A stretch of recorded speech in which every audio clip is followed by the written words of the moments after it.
জানিয়ে দেব সর্বশেষ আপডেট বাংলা সংবাদ। শুরুতেই শিরোনাম।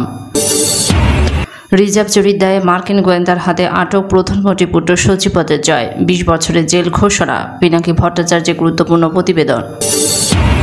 ভোট চুরি নির্বাচনের সহায়তা করা জাতিসংঘ মিশন বাতিল, বেকায়দায় প্রধানমন্ত্রী। সবশেষে দেখবেন সরকার খুব শীঘ্রই ক্ষমতা হারাবে বললেন আন্তালিব রহমান পার্থ। এতক্ষণ শুনছেন সংবাদ শিরোনাম, এখন থাকছে বিস্তারিত। সচিপদের জয়, আপাতমস্তক মিথ্যায় মোড়া তথাকথিত আওয়ামী কীর্তিমান। পাবলিক অ্যাডমিনিস্ট্রেশনে লেখাপড়া করলেও নিজেকে পরিচয় দেন কখনো আইটি বিশেষজ্ঞ, আইটি বিজ্ঞানী বা কম্পিউটার বিজ্ঞানী হিসেবে। বিশ্বের 2টি বেসরকারি ব্যাকগ্রাউন্ড চেক প্রতিষ্ঠানের সভাকৃত তথ্য পাতে দেখা যায় আমেরিকাতে জয় কোনোদিন কোথাও কোনো চাকরি করেননি। তাহলে প্রশ্ন ওঠে, কিভাবে জয় হাজার হাজার কোটি টাকার মালিক হয়েছেন? আজ আপনাদের সামনে প্রমাণসহ তুলে ধরব সচিপদের জয়ের নানা জোট চুরি, কমিশন, বাণিজ্য আর ব্যাংক ডাকাতির বিস্তারিত। সচিপদের জয়ের অন্যতম কোম্পানি ওয়াজেদ কনসাল্টিং ইনকর্পোরেট। এই কোম্পানিটি বিশ্বজুড়ে বিভিন্ন জার্নাল এবং মিডিয়ায় দেখিয়ে আসছে, কিন্তু এই কোম্পানির কার্যক্রম নিয়ে নানা রকম রহস্যর কৌতূহল রয়েছে। Wazed consulting in state corporate কমিশনের আইডি নাম্বার 06339808। যুক্তরাষ্ট্রের কোম্পানির ডাটাবেজে দেখা যায় ওয়াজেদ কনসাল্টিং ইনকর্পোরেটে 1500 শেয়ারের সবগুলোই জয়ের নাম রয়েছে। কোম্পানিটিতে জয় ছাড়া অন্য কোনো কর্মকর্তা অথবা কর্মচারী নেই। জয় নিজেই এজেন্ট এবং নিজেই কোম্পানির প্রেসিডেন্ট। কেউ জানে না কী ধরনের সার্ভিস দিচ্ছে এই কোম্পানিটি। মজার বিষয়, জয়কে তথাকথিত ডিজিটাল রূপকার বলা হলেও তার নিজের কোম্পানিরই নেই কোনো ওয়েবসাইট, নেই কোনো অফিস। ওয়াজেদ কনসাল্টিং কোম্পানিটি নিজে জয় চাতুরতার পথ অবলম্বন করেছে। প্রথম থেকে কোম্পানিটি জয় ভার্জিনিয়ায় 3817 ফলসার্স এলাকার বেলুমে রোডের বাসার ঠিকানায় চালিয়ে আসছিল, কিন্তু পরবর্তীতে ওয়াজেদ কনসাল্টিংয়ের ঠিকানা বদল করে 11654 প্লাজায় নিয়ে আসেন। আমাদের অনুসন্ধানকারী টিম দেখতে পাই এই ঠিকানায় শপিং সেন্টারে রয়েছে একটি ইউপিএস বা ইউনাইটেড পোস্টাল সার্ভিস, সোজা বাংলায় বেসরকারি কুরিয়ার প্রতিষ্ঠান। এখানকার 318 নম্বর লকারটি ভাড়া নিয়ে জয় তার এই বিশাল অফিস চালিয়ে আসছে। এমনকি হাস্যকরভাবে নথিতে অফিস সময় উল্লেখ করা হয়েছে সোমবার থেকে শনিবার সকাল 8টা থেকে সন্ধ্যা 6টা পর্যন্ত। 1998 সাল থেকে জয় যুক্তরাষ্ট্রে বেশ কিছু ব্যবসা বাণিজ্য শুরু করে, তার মধ্যে অন্যতম ছিল MVION ইনকর্পোরেট। সেই সময়ে প্রধানমন্ত্রী শেখ হাসিনার মাধ্যমে জয় প্রায় $8 মিলিয়ন এই কোম্পানিতে ইনভেস্টমেন্ট করেন। 20 মে 1998 সালে টেক্সাসের দালাস এলাকায় হারভেস্ট হিলের 5723 নম্বর ঠিকানায় নোভাবিটি ইন্টারন্যাশনাল নামে আরও একটি কোম্পানি চালু করে জয়। তখন জয়ের ব্যবসায়িক পার্টনার হিসেবে সাইফুল আমিন ভুইয়া ও মাহবুব-উর রহমান।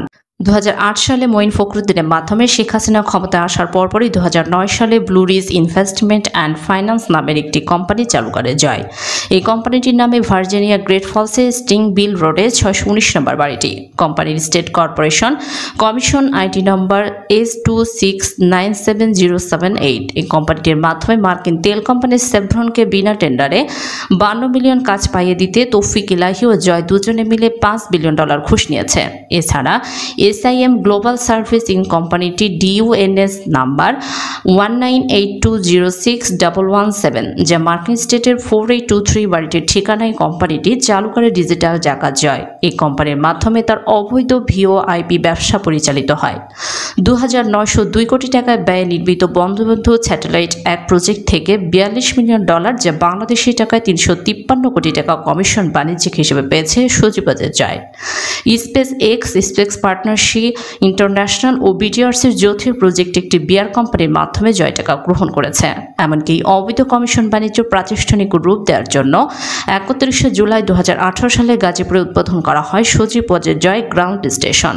দেশের উল্লেখযোগ্য কয়েকটি খাত থেকে জয় শুধুমাত্র কমিশন বাবদ লুটপাটের যে তথ্য পাওয়া গেছে তা হলো বিদ্যুৎ এবং জ্বালানি খাত থেকে 26,000 কোটি টাকা, VoIP খাত থেকে 9,500 কোটি টাকা, সরকারের প্রধানমন্ত্রী তথাকথিত ICT উপদেষ্টা হিসেবে প্রতি মাসে বেতন 1,60,00,000 টাকা হিসেবে 15 বছরে 480 কোটি টাকা, রাশিয়া থেকে $1 বিলিয়ন অস্ত্র কেনার কমিশন বাবদ 120,40,00,000 টাকা, আন্তর্জাতিক দরমূল্যের চেয়ে 20 গুণ বেশি খরচে 60,000 কোটি টাকার পায়রা রেলপথ প্রকল্পের কমিশন বাবদ 8,000 কোটি টাকা, 12,000 কোটি টাকার পদ্মা সেতুর খরচ বাড়িয়ে করা হয় 35,000 কোটি টাকা। এই প্রকল্প থেকে 70 কোটি টাকা কমিশন নিয়েছে জয়। জয়ের এই সকল অবৈধ অর্থের তথ্য অনেকের কাছে রয়েছে, যা ইতোমধ্যে পত্রিকায় প্রকাশিত হয়েছে। অবৈধ প্রধানমন্ত্রীর তথ্য উপদেষ্টা সজীব ওয়াজেদ জয় ব্যাংকের গোপন সুইপ কোড ব্যবহার করে বাংলাদেশ ব্যাংকের বৈদেশিক মুদ্রার রিজার্ভ ফান্ড থেকে 800 কোটি টাকা ডিজিটাল পদ্ধতিতে ডাকাতি করে 2016 সালের 4 ফেব্রুয়ারি জয়ের নেতৃত্বে লুটেরা বাহিনীর তথ্য প্রযুক্তির অপব্যবহার করে ফিলিপাইন ও শ্রীলঙ্কার ক্যাসিনোতে এই অর্থ পাচার করে। ফিলিপাইনের ব্লু রিবন কমিটির উদ্যোগে সিনেট পরিচালিত 82 পৃষ্ঠা তদন্ত রিপোর্টে বেরিয়ে এসেছে ভয়াবহ তথ্য। রিপোর্ট অনুযায়ী বাংলাদেশ ব্যাংকের টাকা প্রথমে নেওয়া হয় আমেরিকার 4টি ব্যাংকে এবং সেই ব্যাংকগুলি থেকে $100 বিলিয়ন যায় ফিলিপাইনের ব্যাংকে। আমেরিকা যে সকল ব্যাংক থেকে বাংলাদেশের টাকা ফিলিপাইনে গিয়েছিল তার একটি হচ্ছে সিটি ব্যাংক। এই সিটি ব্যাংকে রয়েছে সজীব ওয়াজেদ জয়ের 4টি অ্যাকাউন্ট। আইন অনুযায়ী প্রকাশ্যে কোনো ব্যক্তির bank account number, social security number জনসাপেক্ষে প্রকাশ করা দণ্ডনীয় অপরাধ। তাই এই তথ্যের কিছু অংশ স্পষ্টই করে রাখা হলো। হাসিনার পুত্র সজীব ওয়াজেদ জয় এই ব্যাংক ডাকাতি ধামাচাপা দিতে প্রধানমন্ত্রী নির্লজ্জভাবে অসহযোগিতা করে ব্লু রিবন কমিটির তদন্তকে। ফলে বাংলাদেশের জনগণের টাকা আর বাংলাদেশে ফেরত আসেনি। এছাড়াও সুইস ব্যাংকের জয় রয়েছে কয়েক হাজার কোটি টাকা। সাংবাদিক উইলিয়াম গোমেন্স এই তথ্য ফাঁস করে জয়কে একটি ইমেল দিয়েছিল। জয় চুপ থাকার কারণে দ্বিতীয় ইমেলে উইলিয়াম গোমেন্স বলে, you will remain silent because you are চোর, নো ইউ আর ডাকাত, like mother like son, the same can be said for your mother, like father like daughter. Pinaki Bhattacharya বলেন, আমেরিকার কয়েকজন কংগ্রেসম্যান প্রেসিডেন্ট বাইডেনের কাছে সরাসরি একটি চিঠি দিয়েছে যা সম্ভাব্য পরিমাণ হাসিনা এবং তার সহযোগিতার জন্য ভয়ঙ্কর হবে। এই চিঠিতে প্রথমবারের মতো মার্কিন মহল থেকে 3টি বিষয় উল্লেখ করেছে।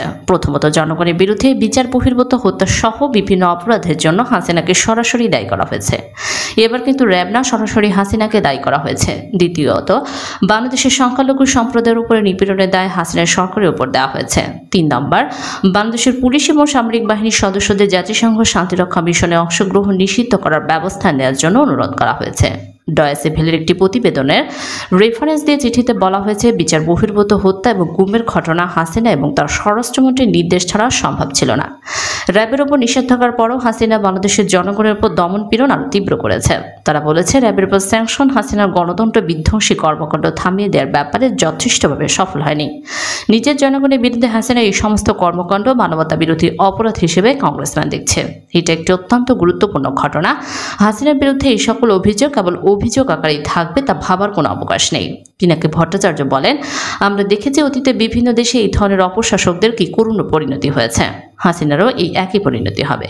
পিনাকি বলেন, এই চিঠিতে আরও বলা হয়েছে, হাসিনা আমেরিকার জাতীয় নিরাপত্তার স্বার্থে ক্ষতি সাধন করেছে এবং এই অঞ্চলে অন্যান্য দেশগুলোকে রুশ চীনের বলয়ে টেনে নেওয়ার চেষ্টা করছে।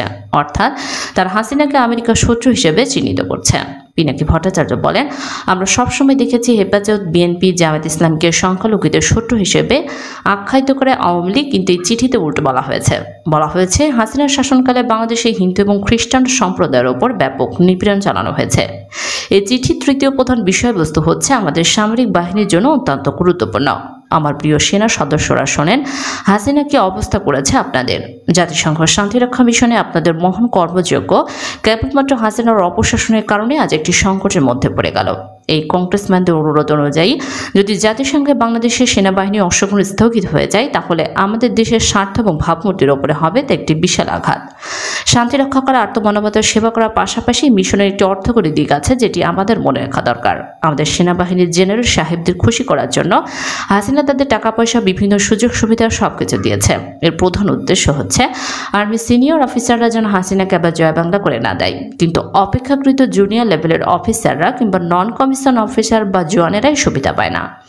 এই শান্তিরক্ষার বাহিনী অংশগ্রহণ করে জুনিয়র অফিসারের যে অর্থ জমাতে পারে তা তাদের জীবনের প্রাথমিক সঞ্চয়, যা দিয়ে তারা একটি বাড়ি তৈরির স্বপ্ন দেখতে পারে। আর নন কমিশন বা জুনিয়র কমিশন অফিসার বা জওয়ানদের জন্য এই অর্থ হচ্ছে সারা জীবনের সঞ্চয়। আর যদি শান্তিরক্ষা বাহিনীতে বাংলাদেশের অংশগ্রহণ বিপন্ন হয়, তাহলে জেনারেল সাহেবদের কিছু হবে না, কিন্তু সৈনিক আর জুনিয়র অফিসারদের সমস্ত সম্পূর্ণ চূর্ণ বিচূর্ণ হয়ে যাবে। পিনাকি বলেন, আশা করি সামরিক বাহিনী কর্তা ব্যক্তিরা স্পর্শকাতর বিষয়টিকে আমলে নেবেন এবং এই চিঠির কারণে আর্মি জেনারেলরা যদি যথাসময়ে জাতির স্বার্থে সঠিক ব্যবস্থা গ্রহণ না করেন, তাহলে তা হবে প্রাতিষ্ঠানিক হিসেবে আর্মির প্রতি এবং দেশপ্রেমিক সেনা সদস্য হিসেবে সমস্ত জাতির প্রতি একটি অবসরণীয় অবদান। এটি ইতিহাসে উজ্জ্বলভাবে লেখা থাকবে। আমি আশা করছি তারা বিষয়টিকে যথাযথভাবে অনুধাবন করবেন।